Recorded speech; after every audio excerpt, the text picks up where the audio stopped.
There is nothing wrong with the church having an interest with the leadership, with the political leadership of a country. For example, what should be the church interest? Number one is a freedom of worship. That is number one. That is something. Can you just imagine, how can I vote for someone who I am feeling that if he gets in power, he's likely to take away my right of worship? Why should I vote for such a person? Right? Why should I vote for somebody whom I am afraid if he becomes the president, he's likely to introduce banging and make banging a small thing? My children can smoke banging anywhere. Right? Let's say, I'm only speaking. Let's say there is a person whose agenda maybe is to introduce things like gazing and others. As a church person, I'll be interested, because that I know it's going to affect my children in the future. How many people are getting what I'm talking about? So that means when it comes to voting, you will have to vote wisely.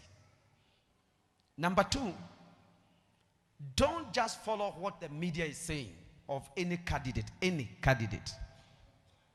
Because the media may be biased, prejudiced, for or against someone.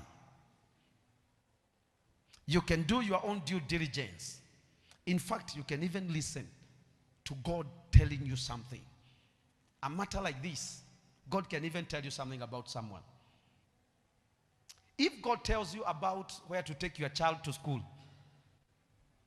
or the person you should employ in your house, why should he not tell you, put in your spirit, the person you should vote as your president? Somebody that will be, at the top of the happenings in the country that are directly going to affect you. So when it comes to voting, you should vote wisely. I will not tell you who to vote for, against, or something. But I think as a Christian person, those are some of the guidelines. Don't just believe what the media is saying. Yes, we are getting information from them, but go beyond that. Do some due diligence. Listen. Don't just hate somebody because somebody said this one is a bad one. Don't just like somebody because this one said, oh, this is a good guy. I told you there are even several Kenyans. In fact, tuko na kama mataifa matatu kwa Kenya moja. Number one, kuna taifa ambayo tunaambiwa.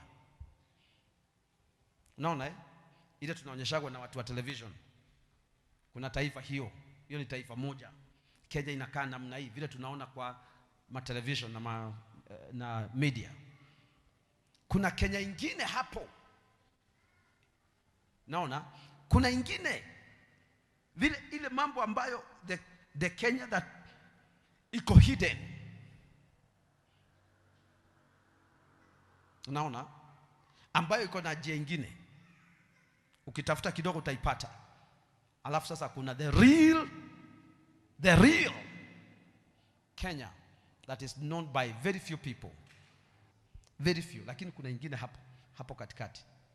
So that's why we are saying kufanya voting, it is not a non-Christian something.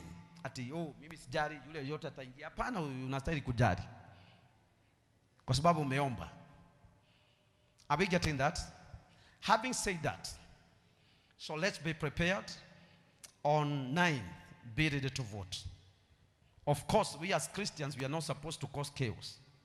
We are not supposed to abuse anybody. We are not supposed to steal. We are not supposed to hate anybody based on politics of the day. Even if you don't agree with their whatever, you are not supposed to fight them. You are not supposed to abuse them. Don't even abuse them even on the social platform.